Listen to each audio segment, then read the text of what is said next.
Happy Thanksgiving to everyone. Hope you have a great holiday weekend. We have a real treat for you today. A couple of our faculty members here, our department chair, Dr. Ime Hu, and Dr. Frank Garvey, our staff accompanist and piano teacher and applied instructor and everything. Amazing. They're both amazing. They're playing a really interesting program for you today with some use of some interesting technology, or not that interesting, but it's cool to have it in a concert. Maybe you know what I mean. So without further ado, will you please welcome Ime Hu and Frank Garvey.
Just heard was, of course, I Remember My Name from the Netflix award-winning series Squid Game, right? Yeah. So Jung Jae-il is the composer from South Korea of that piece, and he also received awards for the Oscar for his work in Parasite, the movie. Many of you might have seen that as well. I just wanted to also acknowledge the arranger of this piece for four hands, the Emmy award-winning Ken Aberhart. Where are we, Ken?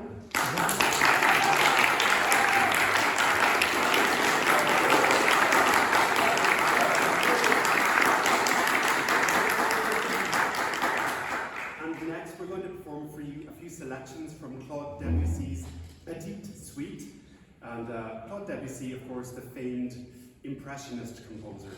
And he made a name for himself early in his career by winning the Prix de Rome, the Prize of Rome, a composition competition. Sort of established himself as a serious composer in his early days, but since then has become one of the most celebrated and beloved composers really of all time. We're going to be performing 3 movements from his Petite Suite. What are we starting with? The first one is En Bateau, in a boat, right? The dreamy in a boat. Then Cortège, which is roughly procession or retinue sort of thing, kind of a stately piece, and then the lively ballet.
So the next piece I'm going to play for you is a piece for solo piano, and it's called China Gates. You've probably seen it in your program, by the very celebrated composer John Adams. He's probably one of the most performed composers on the radio of today at the moment.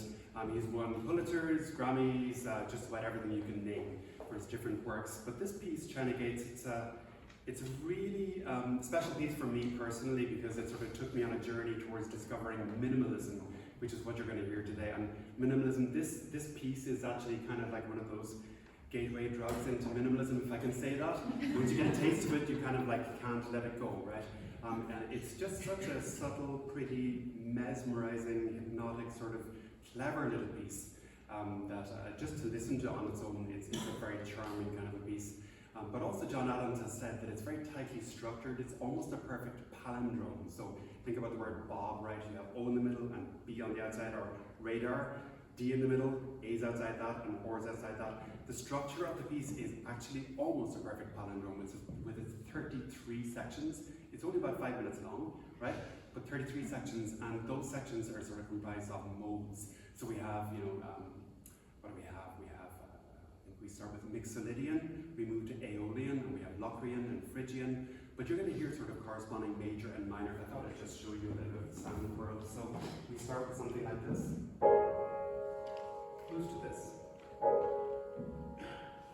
And so on, right? So that would be kind of like a parallel sort of situation. But it's just one of those things that it's very tightly done, but you don't really know what's happening almost. You don't need to know what's happening either.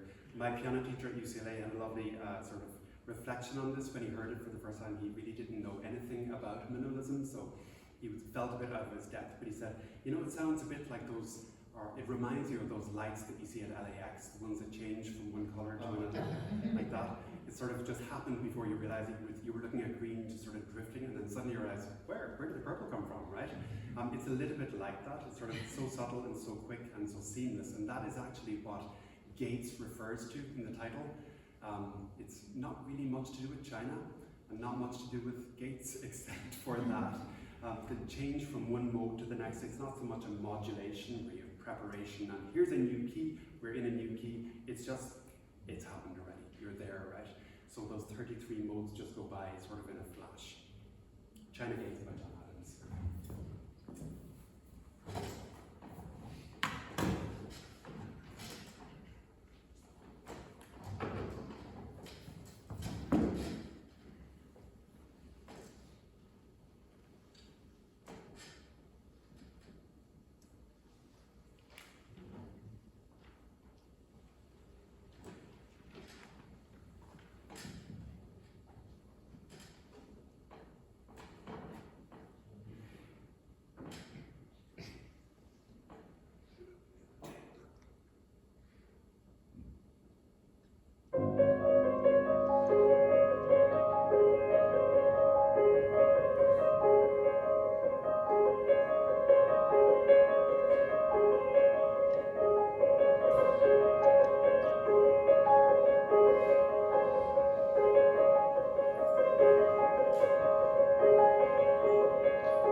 going to be playing for you an arrangement of this song, Paradise by Coldplay. This is from their award-winning album. I'm not sure, I think they got a Grammy for Milo Zilotto, this album, and again, it's just a nice representation of that. This piece was arranged by the wonderful Dr.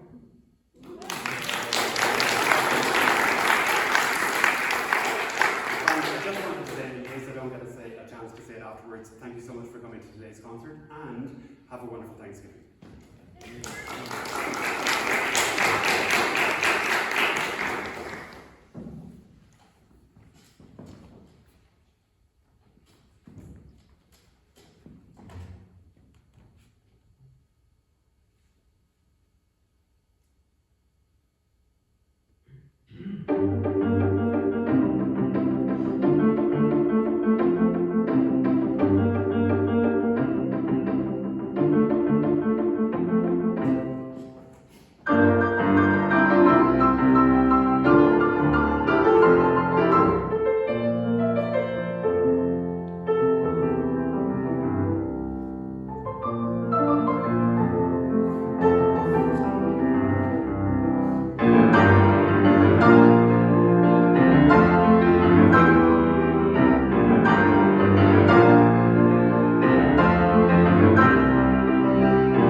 Questions? Anybody? With their flowers. The pageant winners. Yes, question over here. Congratulations! Thanks, Andy. Two pianists playing together, so I'm really, really happy right now. Thank you so much. It was such a treat. And And I know that you've been performing together as a duo for some time, and I'm wondering, how has your collaborative process transformed throughout these years? Do you feel like over the years you've really come to know each other as collaborative partners, and how has that streamlined your rehearsal process? Or do you feel like every time you get together, it's like, oh, like we're back at it all over again? Like, let's get to know how this works all over again. It's a really good question. Yeah, it would probably take some thought to really actually go through that, how it's changed, right? Yeah. But I mean, definitely there are changes, and we've gotten to know each other for sure as collaborative partners, and what works well and so on. You have a go at that one. It is a good question. I think, well, we've been playing for almost 10 years now as a duo, Yeah. but on and off. So during COVID, I did not see Dr. Garvey. I saw him right before the shutdown, actually. And then we rehearsed for the first time, like when we were back to being in person, and it felt so weird. It was like, hi, I'm Ime. But then, you know, after playing together for a certain period of time, you just kind of roll into the old habits, and he knows all my problems and bad habits. What problem? So he knows kind of like where I'm gonna mess it up, that kind of thing. Like, you know, you get to know each other's tendencies. That's definitely for sure. An example would be tempo. We were just talking about it before. Do you mind if I share this? Yeah. So the tendency I have when I'm nervous or excited, let's put it that way, is to go faster, right? So I'm addicted to my metronome. I use it all the time to make sure that that doesn't happen, or to sort of mitigate that. Dr. Who has kind of the opposite problem, or advantage, I don't know. She tends to get slower if she's feeling under pressure. So in a way, it kind of worked out well, especially for the last piece, where we're just sort of on the edge, especially with kind of awkward positions that we're in. Some of those octaves for me in the left hand, I'm kind of reaching across my body, and it's a little tricky to do. So if it had been any faster, it would not have been possible. So I appreciate her rated in tendency. Yeah, that's just an example. But yeah, there's many of them for sure. Can I ask a follow-up to that, related to that piece, actually, and tempo? So you clearly took a different tempo than the choice of the song that we heard before. Could you explain why you did that? What was the reasoning behind that? Sure. So our tempo was slightly faster because we don't have drums and we don't have the sustain of the strings that are in the original song. So we kind of had to up-tempo it in order to keep the momentum going. But also, regarding that, because of the positioning inside the piano and getting into that position, out of that position, we do have to consider we cannot take it too fast because you cannot get your hand up there fast enough. We are human. We're not AI. This is not AI. And related to, I think, rehearsal, I think we've learned a lot from each other in our rehearsals about how to practice and how to tackle the difficult moments in the music. I have to thank Dr. Garvey because he puts up with me. So, thank you. You're welcome. Yes. Questions? I have another one, but yes. So watching the Yes. so whoever's got the most black notes plays on top, right? That's so perceptive because I don't think people understand how close we are until you see that visual. We have to negotiate who is high and who's low. And so that's constant negotiation. Yeah. So following that, when you're playing, how much do you practice by yourself before you start putting together? Because you're like, la, la, la, and then you have to start negotiating there really early in the process. I mean, how early do you start practicing together, or do you? I mean, I would say we both individually take as long as we need to learn the parts on their own. But when you put it together, it is like learning a new piece. Yeah. Yeah, and there's a bunch of negotiation and there's a lot of writing. Like we have, our score is covered in like hilarious stuff, like Frank, run away, clear, high, low, sniff is another one we use an awful lot to synchronize our sort of entrances and things, but especially the coordination of high and low, and it's like sneak, or I have another one, cup of tea, because I imagine I'm holding a cup of tea like this, because if I let my pinky go down, it gets in the way of Dr. Who's. I'm right here. Yeah, so I say I write a nice cup of tea because I want the visual of doing this, like, get out of the way. So yeah, there's a lot of that kind of stuff, yeah, and it comes to writing it down, then you practice that. The difficult thing for me personally is to recreate that difficulty in the practice room on my own. So I have to imagine Doctor Who's there, and I'm sitting on the edge of my seat, but I'm on my own because we can't practice together all the time. So it's kind of tricky to do that. But yeah, we have to just rehearse a lot together to make it work. Yeah. Where's the question? Who are your favorite composers and why? And what is your next concert?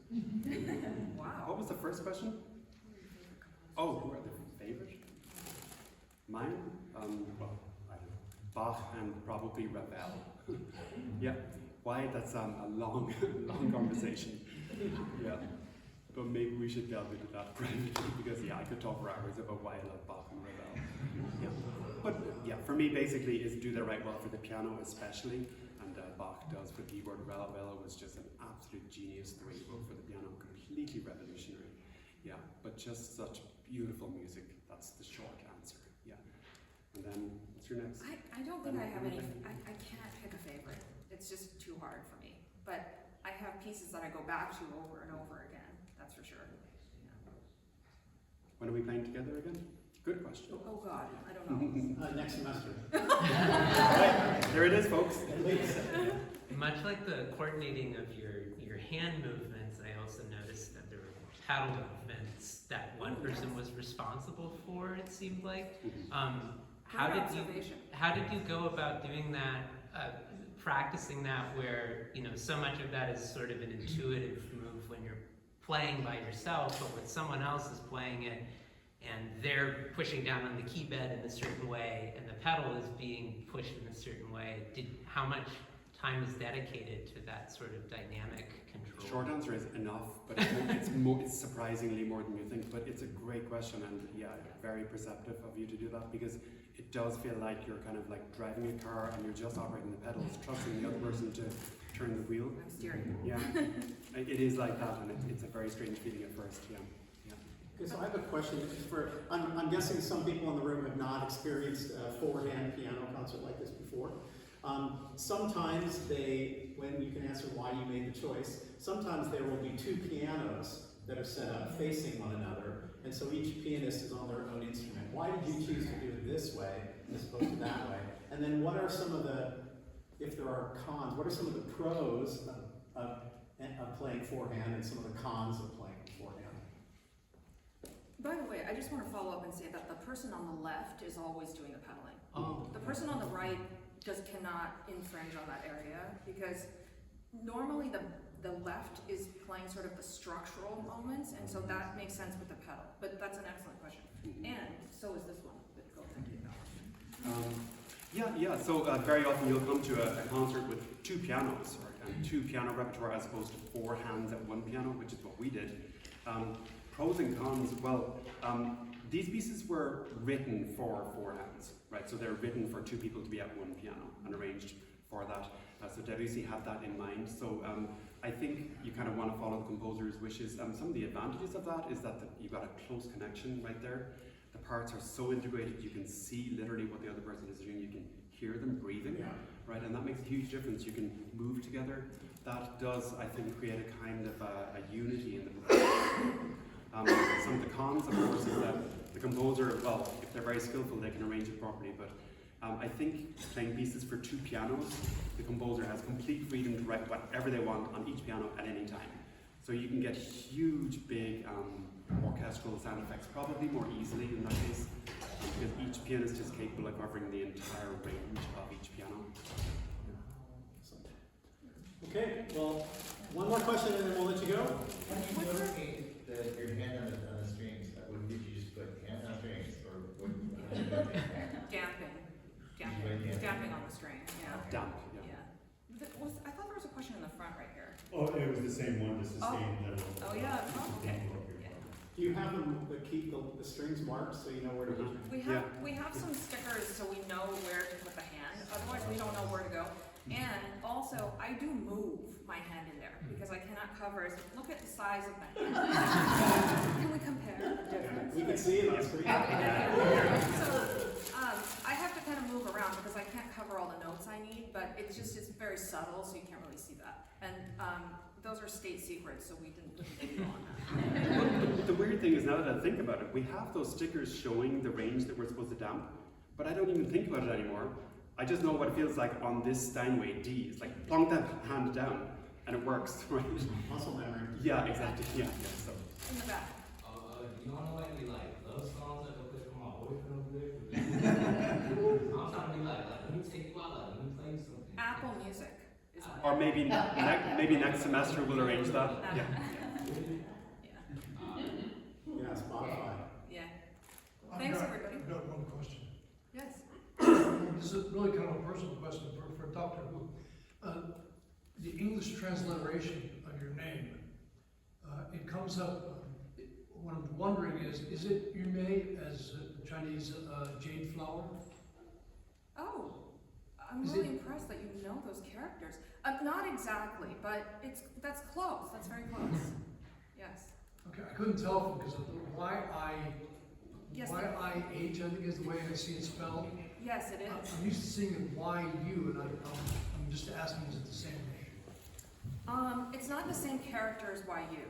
Okay, Yes, but wow, I'm impressed. just wondering, thank you. Okay, one more congratulations to that.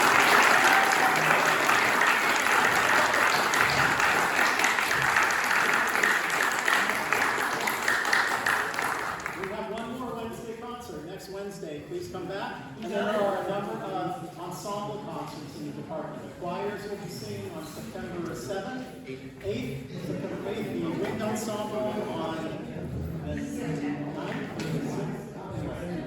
Look around the building and see posters for concerts coming up. Thank you.